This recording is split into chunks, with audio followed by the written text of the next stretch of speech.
This is the X-Zone Broadcast Network, broadcasting worldwide on broadcast affiliates and satellite program providers, including CNN Broadcast Network, Sirius Satellite Network, Star Media, Good News Radio Network, Angel Broadcast Network, Wiki Broadcast Network, and WPBN TV. For more information on the X-Zone Broadcast Network, visit us at www.xzbn.net.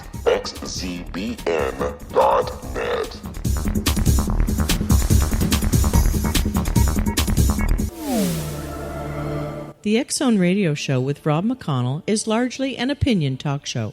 All opinions, comments, or statements of fact expressed by Rob McConnell's guests are strictly their own and are not to be construed as those of the X-Zone Radio Show or endorsed in any manner by Rob McConnell, REL-MAR McConnell Media Company, the X-Zone Broadcast Network, its affiliated networks, stations, employees, or advertisers.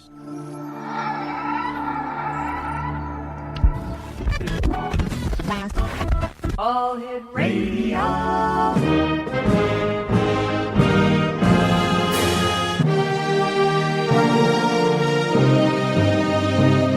Welcome to the X-Zone, a place where fact is fiction and fiction is reality.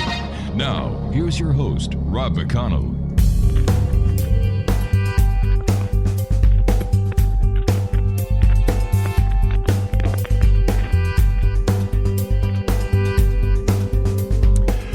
And welcome back, everyone. This is the X-Zone. I am Rob McConnell, coming to you from our broadcast center in Hamilton, Ontario, Canada. You can always send us an email, xzone@xzoneradiotv.com, on all social media sites, X-Zone Radio TV. Our network Facebook page is facebook.com/xzbn.net. And, of course, you can always find out what's happening on the X-Zone Broadcast Network simply by going to its site, where you can find out who is on at what time, what show we have. Let me see. Different Perspective with Kevin Randall. We have Dialogue with Divinity with Joanna Carroll. We have Secret to Everything with Dr. Kimberly McGeorge.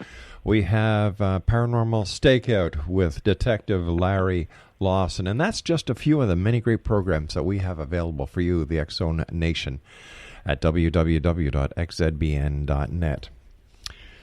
My guest this hour is Stephen LaChance, and we've had the pleasure of having Stephen on the show many times. He's got a brand new book out that we're going to be talking about, entitled Confrontation with Evil, an in-depth review of the 1949 possession that inspired The Exorcist.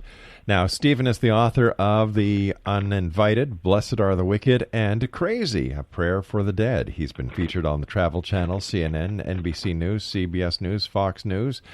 And, you know, his bio reads like who's who of the alphabet in the media soup. He lives in St. Louis, Missouri, and can be found online at www.stephenlachance.com. And Stephen, welcome back to the X-Zone. Congratulations on your new book. Oh, thank you, Rob. It's doing great. It's pretty exciting, actually. Tell our listeners about your connection with the paranormal. Well, it was 2001. I moved into a house in Union, Missouri. Up to that point, I never really thought much about ghosts or that kind of thing.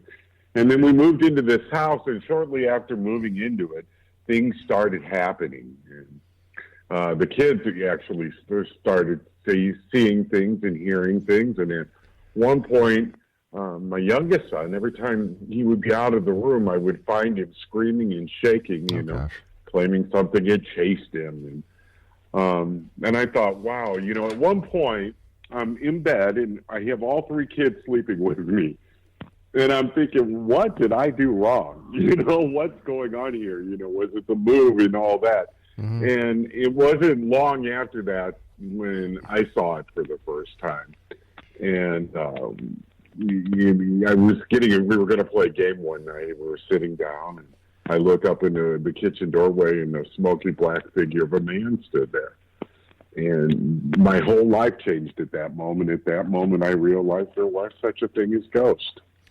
Your story nearly parallels that of The Conjuring that has been told by Andrea Perron. Is this a common structure when a family is being possessed or haunted? Well, it really is. I mean, these things kind of go along the same pattern. One of the things that we realized, with everybody now being able to talk so easily, and in groups and so forth, and the fact that we all see each other when we travel. Yeah. A lot of times we realize that a lot of times people are always going through a really, stressful time in their life.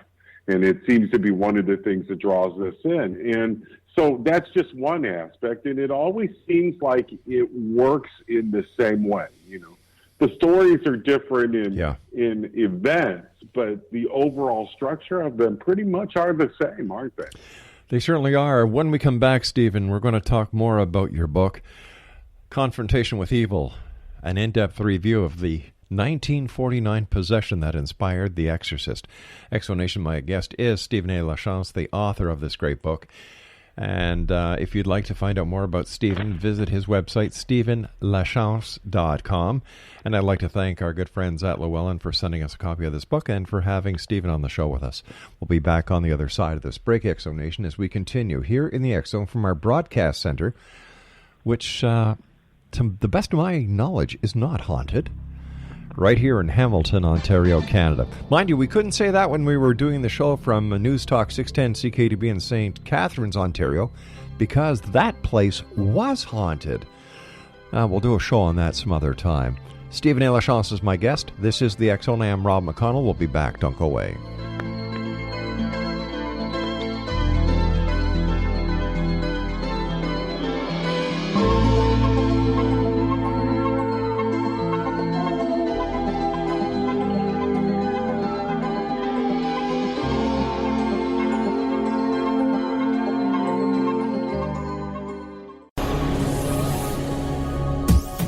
This is the X-Zone Broadcast Network, broadcasting worldwide on broadcast affiliates and satellite program providers, including CNN Broadcast Network, Sirius Satellite Network, Star Media, Good News Radio Network, Angel Broadcast Network, Wiki Broadcast Network, and WPBN TV. For more information on the X-Zone Broadcast Network, visit us at www.xzbn.net.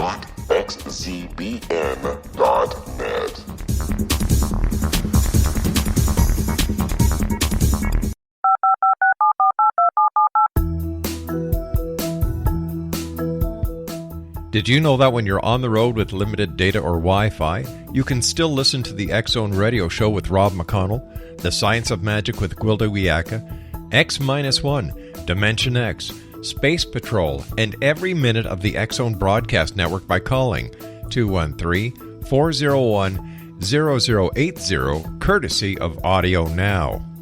No smartphone, app, or internet needed. It saves your data plan, and it's free if you have unlimited minutes. Call 213-401-0080 to listen on any phone, anytime, anywhere. Remember, 213-401-0080 for the best of the paranormal, parapsychology, and sci-fi radio programming anywhere, 24/7, 365.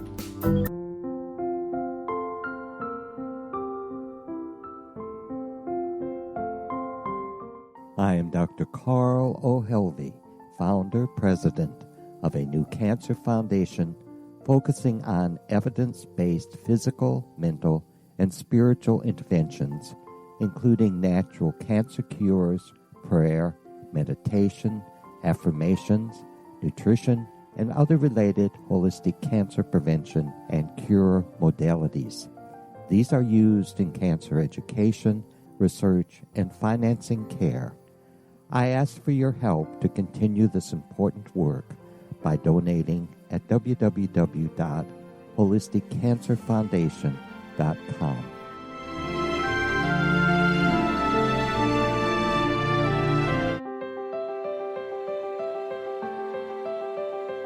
Would Wouldn't you love to know the secret to everything? I'm Dr. Kimberly McGeorge, and on The Secret to Everything, we will merge the practical with open investigation into all realms of the mysterious.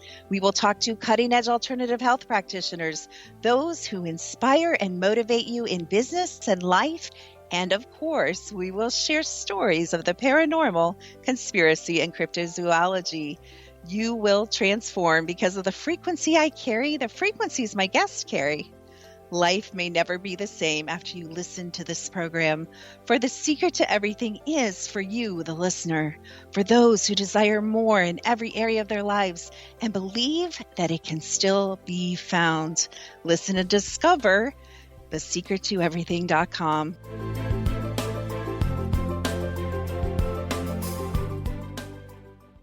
Little children aren't the only ones afraid of the dark. Millions of soldiers return from war zones with PTSD, anger, frustration, fear, and loneliness, much of which surfaces during the darkness of the night. You have the chance to change the lives of these American heroes. Songs and Stories for Soldiers.us provides free MP3 players for these men and women. With a list of 3 million songs in 16 different styles, 100,000 audiobooks, and 30,000 old-time radio programs, every veteran can find something to soothe and comfort them at no cost. All our players contain an 8-hour audio program designed to help veterans fall asleep. With 1,500 plus vets now participating, it's our goal to deliver 10,000 audio players this year. Go to our website at songsandstoriesforsoldiers.us. Help us help a veteran make it through the night.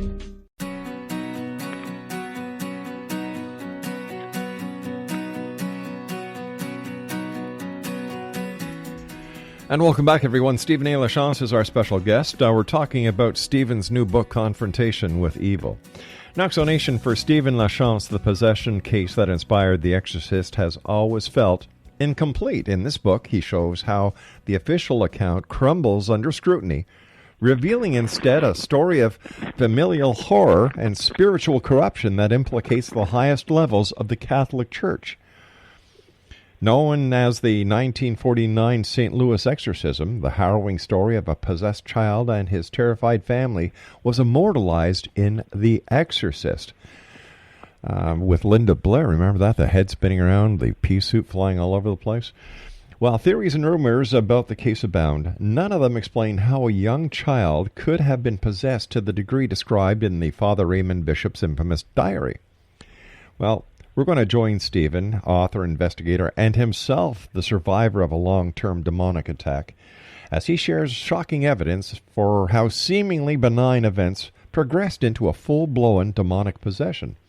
While the conventional story is that a boy brought the infestation upon himself, this book presents an alternative interpretation and provides new insights into the nature of possession itself. As Stephen gains access to the secret location that plays a crucial role in this story, he sheds new light on how the exorcism's bizarre aftermath continues to haunt the city of St. Louis and the Catholic Church to this day. Joining me again is our good friend, Stephen A. LaChance. Stephen, what was it that prompted you to become the whistleblower of the Exorcist case? Well, you know, you grow up in this city and you grow up with this story. And one of the things that you hear about is the boy was exercised here and the boy was exercised there. I mean, you go to St. Louis University, where the church was that was used in the case, and you ask somebody where it was, and they'll give you like 10 different places. And growing up, you hear the urban legends and you hear the stories. Yeah. And things like that. And quite frankly, when I really started looking at it, Rob, was years ago, because I was looking for answers to what I had went through. And I thought, well, one of the best places to look for this would be that one of the more famous cases, which, of course, this was one of them. Mm-hmm. And it took me down this road that led me to different places and different things. And I think I bring to it a little bit of a different look, actually, someone that has been through something like this. I bring a little bit of different insight to it than you might have gotten with other people in some ways. And so I sat down and I said, okay, I had started researching this in 2005. I sat down and said, well, I'll go ahead and it's time to put this into a book. And that's how it started. And that's where it went from. And I was not prepared to find the things that I found out in the process, though. What were some of the most shocking things that you found during the process of investigating this case? Well, one of the things, first of all, was the mother's involvement. Always before, they had treated the mother like she was some type of victim. I mean, even if you see the film, the mother's the one that is thrown to the floor and such. In actuality, when I got into Father Bishop's diary and I started looking into it and taking it apart, and the way I did that is I wanted to look at it from the point of I was sitting down as an investigator, and this is a case. This is a case I'm going to work. And I started looking at it that way, and what it revealed to me was this mother's involvement. Well, she was not an innocent bystander by any means. She was definitely a part of it. She was definitely knowing what she was doing, and she actually had motive to be doing what she was doing. And I thought that was more shocking than anything, was her involvement and how she actually, and I kind of joke about it in a way, and I've said this before, she actually is sort of almost the paranormal mommy dearest. Oh, boy. Yeah, because looking at what she did, one of the first things in the diary that comes up, and we can go into great detail. I mean, we could talk an hour on her. Was there was an event that's happening in his bedroom, and there's the sound of marching feet going up and down the bed, and she's hearing all of this, and she's holding her scared son, and the grandmother's there on the bed with him. But she does something really strange. She yells out, and she says, if this is Aunt so-and-so, who the aunt had just died, and she was the one that taught the boy how to use a Ouija board, by the way. And she goes, if this is Aunt so-and-so, will you knock 3 times? And it knocks 3 times, and she not only does she do it once, she does it again. And then later on, she's asking questions of this thing as it is scratching and branding the answers of her questions into the boy's body. She's saying stuff like, that's how she figured out that she wanted to come to St. Louis, and how long should she stay here, and should she send the boy to school? And every time that she asks these questions, he screams and he yells in pain. As a matter of fact, he described the feeling as if he was being branded by something. And she continues asking these questions, Rob, as she watches her son scream in pain, actually literally becoming an oracle himself. Oh, my God. Almost like a Ouija board, right? And I went, there's something wrong with this right here. This is not right? Well, it goes on, and I mean, eventually they come to St. Louis, and one of the first nights that the exorcist arrives to the house to help the boy, which, by the way, she did not seek out the help from the church. It was a cousin that saw what was going on. When she got to St. Louis, she went to another spiritualist. And then the priest actually sits there, and witness they're questioning and looking for answers on the boy's body about where the aunt buried her money. So it was money motivated. She, the very fact that she was asking this spirit who was answering her, writing on her son's body, causing pain and distress to her son, shows that she wasn't playing with a full deck. Right, she really wasn't. I mean, there's and not only that, it almost was like a Saturday Night Live skit or something. Where someone says she asks the question, he screams in pain, it comes on his body, and you would figure, if that was your child, you would stop immediately. You would stop whatever it is causing your child pain. Yeah. No, she went on, and she continued for weeks afterwards. Causing the boy to go deeper and deeper into the throes of possession. It was her fault. Well, how long, in actuality, did the possession last? It started in January and it ended in April. The day after was actually the Monday after Easter that year. So it wasn't very long. I mean, we've seen other cases like Anna Elise Michelle, and that it lasts for years. I mean, my case actually lasted for years. So this was a very, very small period of time, but it was focused in such a vengeance of how it attacked that it's been able to live 60-something years after the event. Well, who were the initial investigators on this case? Who were the initial investigators? Well, there was different people that played different stories, parts in it. Now, mind you, it was 1949. The first person that she sees is a spiritualist. And this was in Cottage City, Maryland.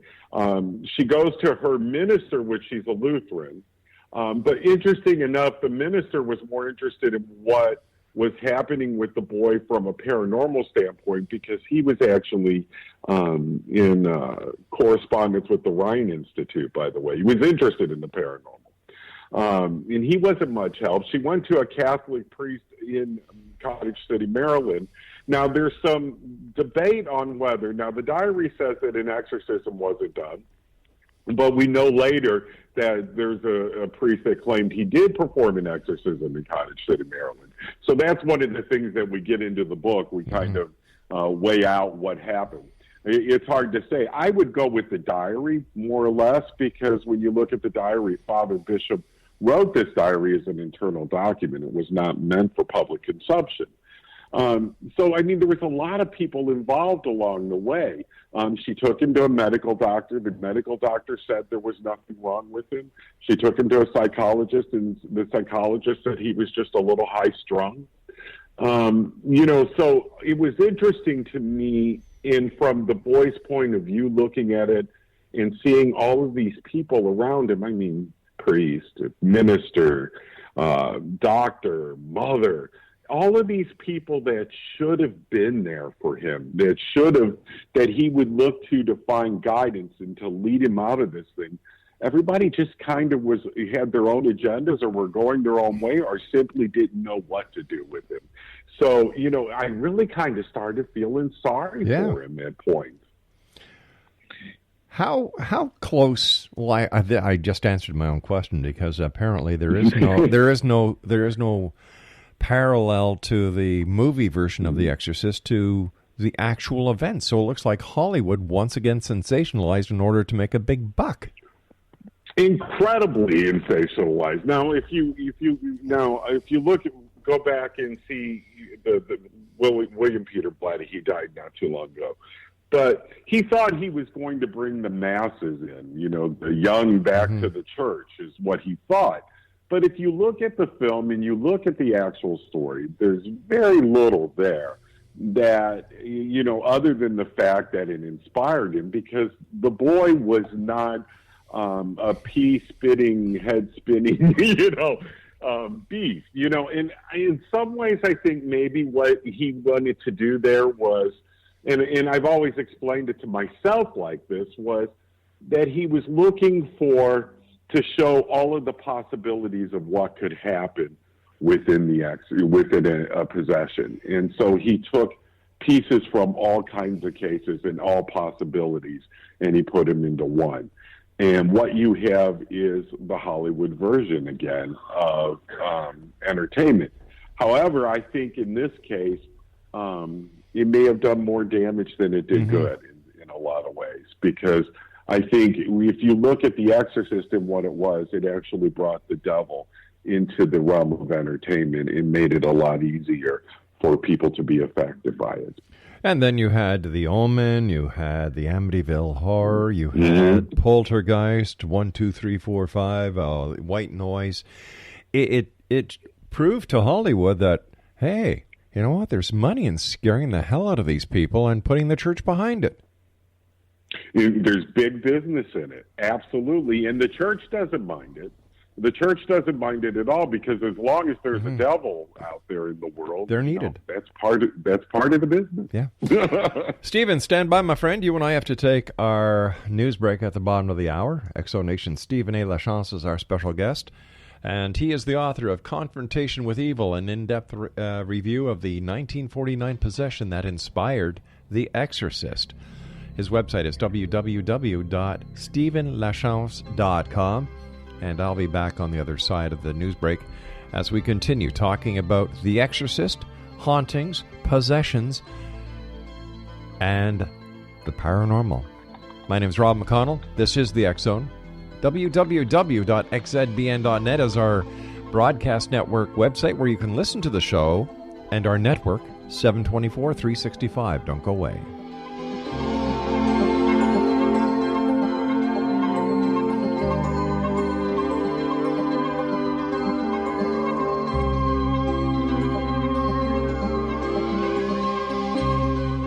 Hi everyone, Rob McConnell here, and I wanted to spend a moment on internet streaming. Everybody has heard about internet streaming, but not many know much about it. Did you know the internet streams just about everything? Movies. From new releases to old classics. TV shows. Almost every show, every episode, and much more. But the question has always been, how do you do it? Well now, thanks to the folks at 123 Ready TV, I have the answer for you. They have developed a simple program app, 123 Ready TV, that you install on your Windows PC, Android smartphone, or Android tablet that can have you streaming like a pro in less than 5 minutes. You truly won't believe how much is available or how easy it is to do until you try. And for a one-time cost of only $19.99, this product is a real winner. To learn more about 123 Ready TV, visit our website at www.xzbn.net.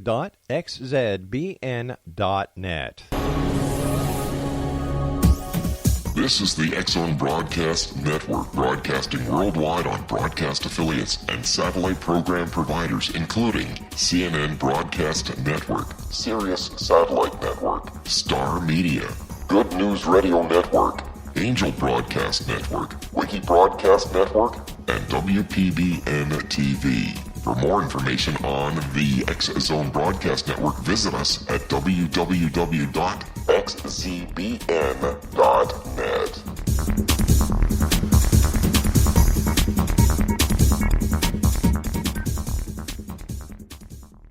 How would you like to be able to read other people's minds? Well, the next best thing is here. When you know how to read a person's name, you know how the person thinks, feels, and behaves. Each letter in our name holds a key to unlock our true essence. Our name contains both our gifts and challenges in this lifetime. Mnemology science discovers personality secrets hidden in the placement of the letters of our names, including the first and last impression people remember about us. Sharon shows us how to interpret the arrangement of letters as outlined in her book, Know the Name, Know the Person. Sharon Lynn Wyeth created mnemology science after 18 years of research and testing her theories, and has supported thousands of people around the world in understanding themselves and others better. You'll enjoy Sharon's unique teachings as she shares her system to learn the gifts behind your given birth name. Even if you don't like your birth name, there are jewels in this book. If you're thinking of changing your name, ready to name your child, or wanting to get along better with others, this is the book for you.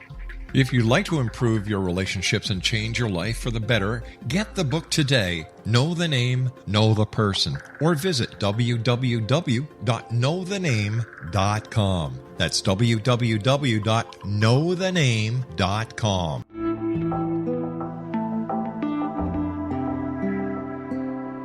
Take a step back in time and discover old Florida cuisine at Marsh Landing Restaurant in Fellsmere, Florida. Enjoy delicacies such as frog legs, gator tail, catfish, and swamp cabbage, or enjoy the more traditional cuisine such as hand-cut Angus steaks, ribs, and seafood.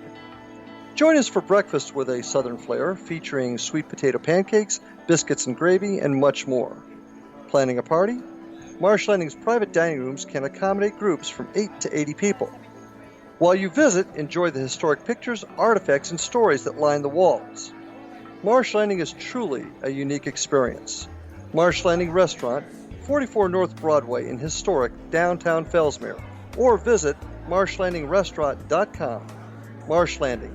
Old Florida cuisine at its best.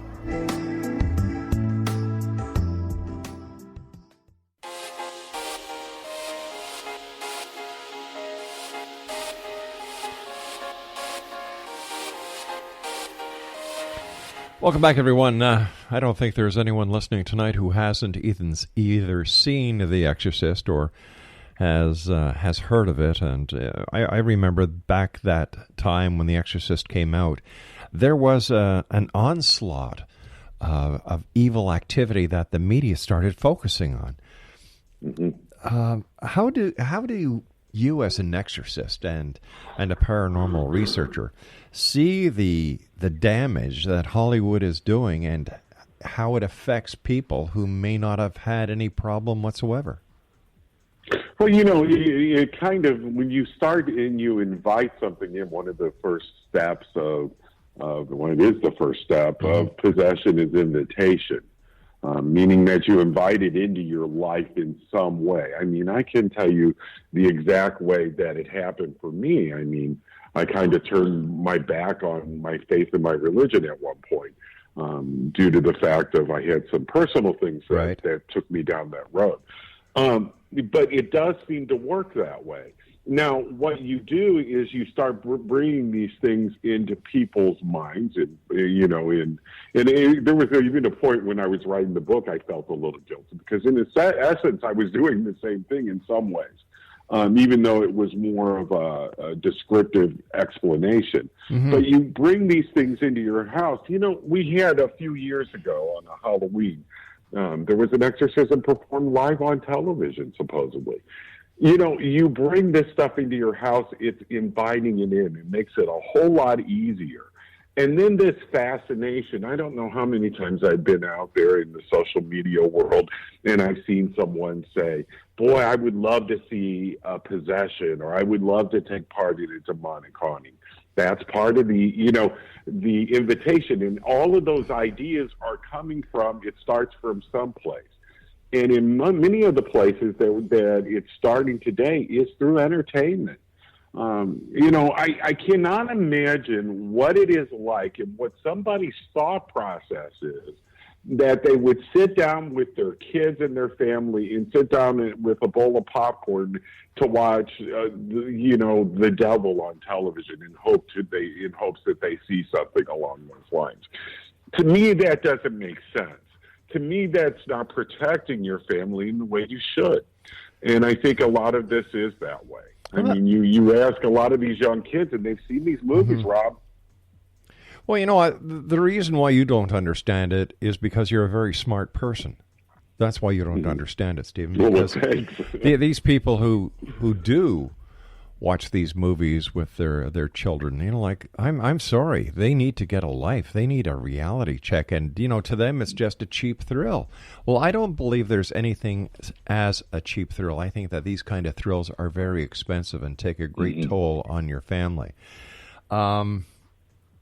Look at some of the other shows that are on television. Walking Dead, mm-hmm. What's the fascination with zombies? What's the fascination with vampires? What is the fascination with the paranormal, period? Mm-hmm. Yeah, I know. And it's really getting to a point where I don't think that we're going to be able to turn back. I look at this 1949 case. It was 1949. But when you look at these things, they don't work under the same time frames that we do in time. It could have very well been doing this case because it knew that when it got to 1969, 1970, that book was going to come out. And it knew in 1973 that film was going to come out. And it could have been planning this all the way along, and we just helped play into its hands. 68 years. Perfect timing. Perfect time. Yeah. Just real quick, perfect timing for this film, by the way. Think about it. What did you have going on? You had Vietnam. You had Watergate. Yep. You had mothers going back to the workforce. You had that guilt going on. You had all of these things that were going on. No one was trusting anybody. No one was trusting anything. And so they were looking for the bad guy, or they were looking for something. And in some ways, I think he thought he was giving a bad guy as far as the devil goes. But in a lot of ways, it was the superhero that a lot of people were looking for as well. Did the priest in the real case die? Yes. Yeah. He not during the exorcism. No way. Later on. But during the exorcism, he survived it, but it had long-lasting effects on him, by the way. During the exorcism, he lost a tremendous amount of weight, anywhere from 35 to 75 pounds, believing which report you hear. His brother was a doctor. I mean, he didn't tell his brother what he was doing, but he went to his brother during the time because he had oozing boils all over his body, Rob. You know, this was during the exorcism. Afterwards, there were reports of you seeing him, and he looked like maybe he had been drinking. And then they went to report it to the head of the university, and they said, well, no, he did that exorcism a few years ago. Give him the time to get through Mass, and you'll see he'll be okay. And then after Mass, he was all right. I talked to some students from the high school, St. Louis University High School. It's all a big complex up here. And they said that they would see him walking the halls, but they were always told they never talked to him because he was to be left alone because of the exorcism that he went through. It had lasting effects on this man, by the way. And I think that's really, really interesting because, you know, this guy sacrificed part of himself to save this boy. And, you know, that's the best of humanity you can find, I would think. What about the subject of this exorcism? What do we know about his life after the exorcism? That's interesting. That's interesting. Well, first of all, he says he doesn't remember. You know, the events, which I kind of wonder if maybe that is a protective device he uses so he doesn't have to talk about it. We know that he went on to work for NASA. Actually, he lived a very good life where he's still living. But he worked for NASA, a rocket scientist, by the way. Very stable gentleman. I mean, you know, for those out there that go, well, I think it was mental illness. Well, let's stop and think about that for a minute. He went to work for NASA. If he was mentally ill, that never would have happened. He would have never been able to get the clearances he needed to work for them. So, you know, he went and lived a pretty normal life considering. And I think that is part of the, you know, it was just in the past, 10 years that we know his name now. We know who he is. I don't mention it in the book, by the way, because I wanted to give him that respect, because I look at this as I look at my kids and I look at myself, and I can't imagine what it would have been like for him to grow up. You know, because the news stories hit right afterwards, by the way. You know, about the boy that was possessed, you know. So, I mean, this was something he lived with all of his life. And then, of course, obviously, when we got to the 70s, he's living with it in a much grander scale. I can't imagine what it was like being him. I would think, you know, a lot of times that we look at him because of the film, and I think he is looked at as a monster. Instead of the young, impressionable boy that he was of 13, he was 14 when it finished. You know, so I think a lot of times we forget to realize that this was pretty much a child that we're talking about. This wasn't a monster, Rob. This was a boy. What were their religious affiliations before the events of 1949? Were they churchgoers? Did they have? Were they endowed in their in their religion? Were they practicing? That's very interesting because they were very, very strong Lutherans. Anything that you read or anybody that you talk to will tell you that their Lutheran faith at that point was very, very strong. However, there was the aunt. She was a spiritualist. You know, they had no problems. And at first I was like, well, you know, how can you be Lutheran but you allow, you know, the occult into your house in this way? But then I got to thinking about it. It's the end of the spiritualism movement. Right. You know, it was nothing for people to go to, you know, to live their lives in a spiritualistic way, Monday through Saturday, and then on Sunday go to church. I mean, it was pretty much normal. And the Ouija board at that point, and still in many ways today, was considered a game and is considered a game. So I think that is interesting. But they were very, very strong. Now, when it was all said and done, the boy during became Catholic, and then the parents became Catholic the following Christmas. Whatever happened to Mommy Dearest? She's gone. She had a nervous breakdown during the whole process, though, which is interesting. Now doing the work and working in these kind of cases, you realize that when there's a child possessed, that often it's not the child that is the target of that case. And that was very much the same with this. This was that mother. It knew what it was playing and how it was playing. And there's a point in the diary where she goes away for a while. She has a nervous breakdown, basically. And, you know, and so I think at that point, you know, and you kind of get the impression that she realized what she was doing.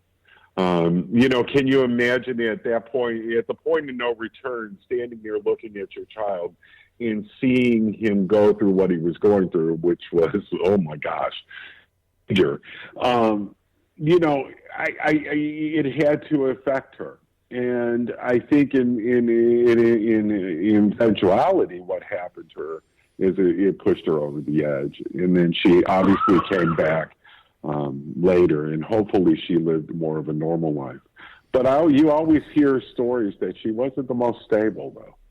You know. Well, that goes to that is proven by the fact that she was letting this demonic entity use her son as a chalkboard. Oh, absolutely! Yeah, come on. I love that as a chalkboard, exactly. You know, it's so. Why do you? What was it like reading this diary? I was excited to do this book because it was not going to be from a personal case, you know, because I mean, some of the other books were very personal. And I thought this was, but you know, the thing is that living in the head of this child day in and day out was horrible. I mean, it really was. And then to see the points of, to see and empathize with them from the fact of, I know what my kids went through and I saw them go through it. And to look and see how much worse of what he was going through. It was very, very depressing. I mean, there were days that were very depressing during the writing of this one. I got to tell you, and it was horrible living in his mind. I just couldn't imagine what it must have been like for him, especially when you realize that so many people that should have been there for him were not. I mean, to me, that was one of the saddest stories. And it's actually, I ended up dedicating the book to him, by the way, for that reason, because I hope I gave a more human story and a more human telling and a more factual, real important telling of this than anyone else has done before. Stephen, we've got to take our final break. Please stand by. Exonation. Stephen LaChance is our special guest. He's got a great new book out, Confrontation with Evil, an in-depth review of the possession of the 1949 possession that inspired The Exorcist, and it's available through our good friends at Llewellyn. You can also visit Stephen online at Stephen A. LaChance. We'll both be back as we wrap up this hour here in the X Zone from our broadcast center in Hamilton, Ontario, Canada. Don't go away.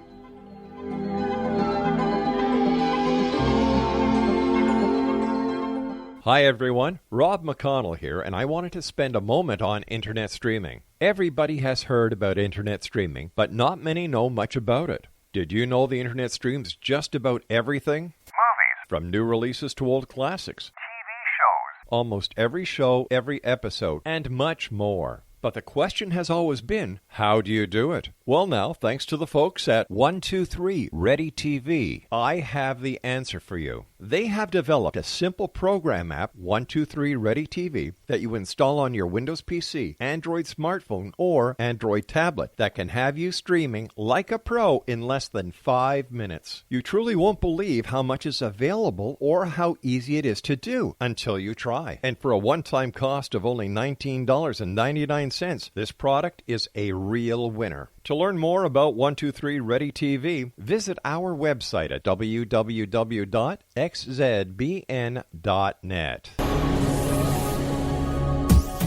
This is the X-Zone Broadcast Network, broadcasting worldwide on broadcast affiliates and satellite program providers, including CNN Broadcast Network, Sirius Satellite Network, Star Media, Good News Radio Network, Angel Broadcast Network, Wiki Broadcast Network, and WPBN TV. For more information on the X-Zone Broadcast Network, visit us at www.xzbn.net.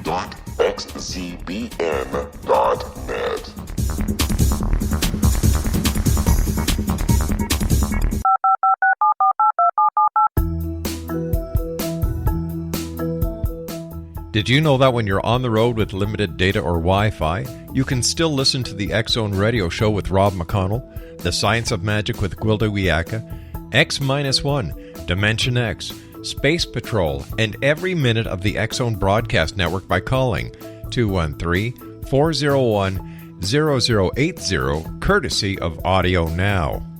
No smartphone, app, or internet needed. It saves your data plan, and it's free if you have unlimited minutes. Call 213-401-0080 to listen on any phone, anytime, anywhere. Remember 213-401-0080 for the best of the paranormal, parapsychology, and sci-fi radio programming anywhere, 24/7, 365.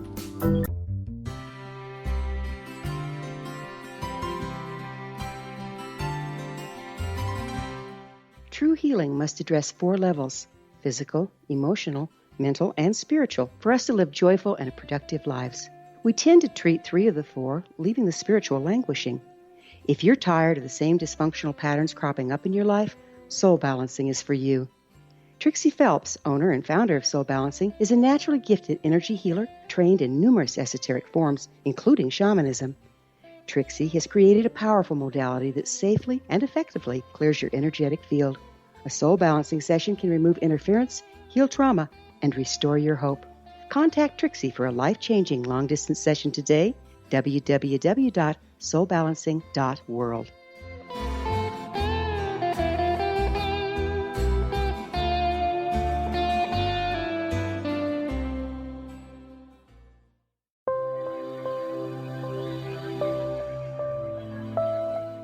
There's a legend shared by many indigenous cultures of a time when the nations were cast to the 4 corners of the world. Each nation was given a body of sacred knowledge that held a different portion of the truth to preserve. True reality could not be known until all the nations reunited, combining the information. If a single one was missing, the world could not be reborn and darkness would prevail. The Science of Magic Radio is dedicated to reuniting the sacred knowledge. With the understanding, none of us has all the answers, but together we can open new perceptions and possibilities. Through our combined vision, the world can be reborn into a place where darkness no longer prevails. Join me, Gwilda Wiyaka, and the Science of Magic daily on the X-Zone Broadcast Network, xzbn.net, or visit us at thescienceofmagic.net.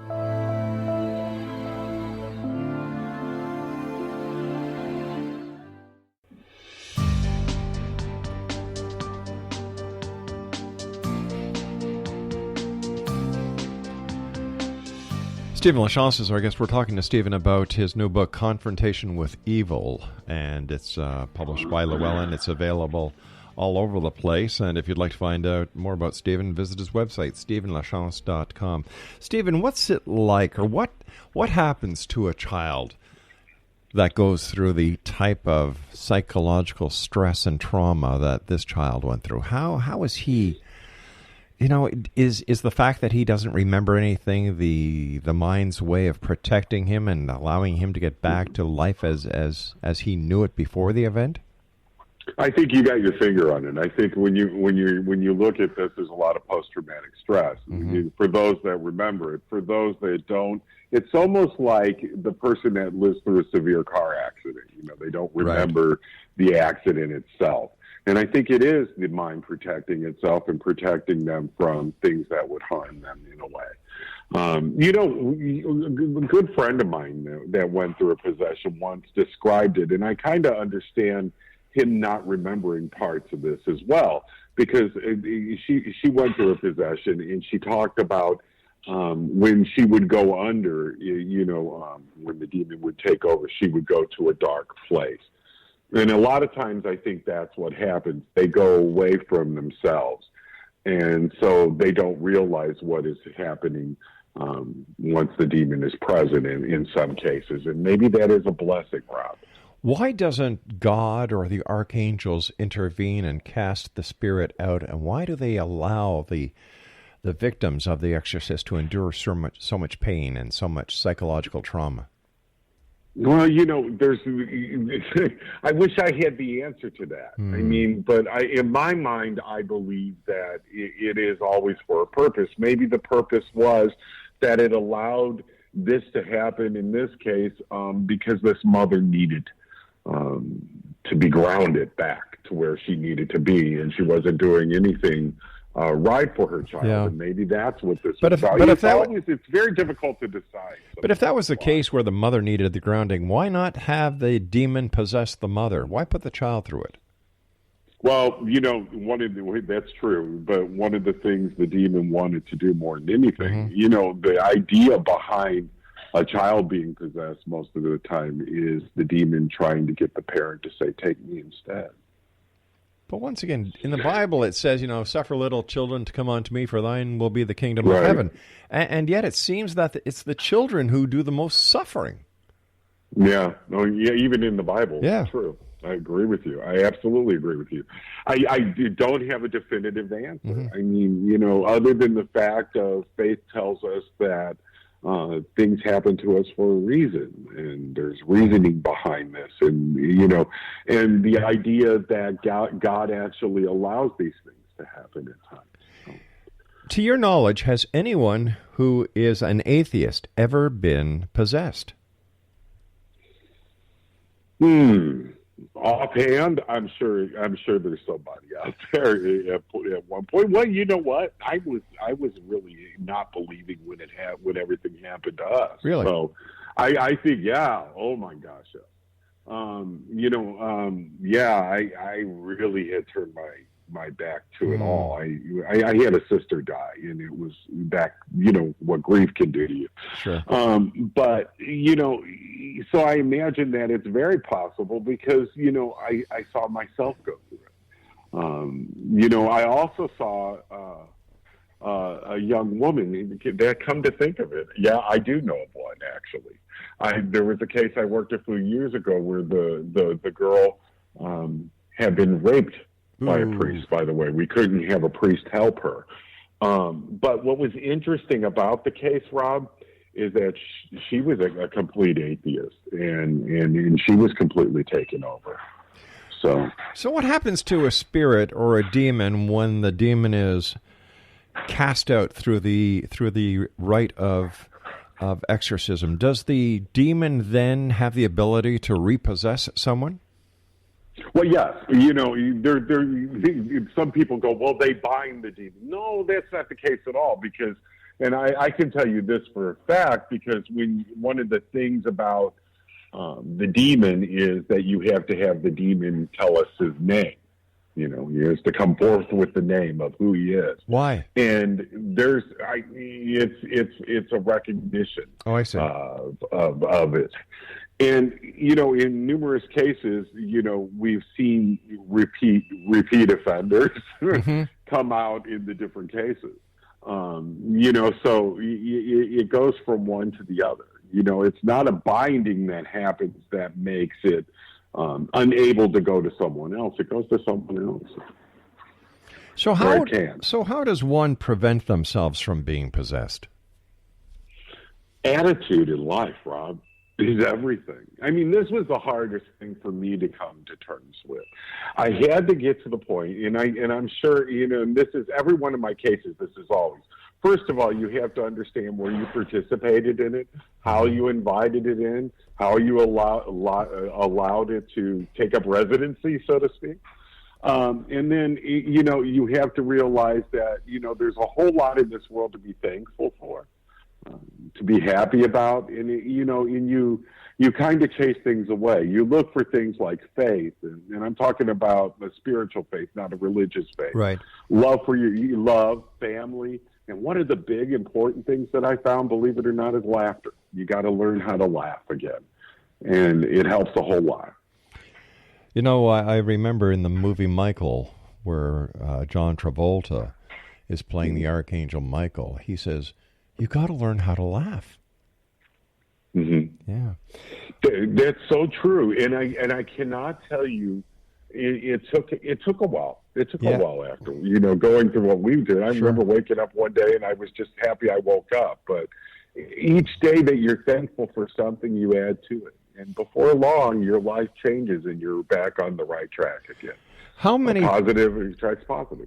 How many people have you helped through demonic possession since you yourself went through your horrible event? Oh, well, actually, it's a very small percentage of cases. The actual people through demonic possession probably would be, and I've helped thousands with hauntings. Hauntings are different things, by the way. Very different in how they behave, but in the actual possession, I've been part of 6 actual possessions, and I've seen a handful of demonic hauntings. Other than that, most of the time it is spirit. Well, what's the difference between a possession and a demonic haunting? One of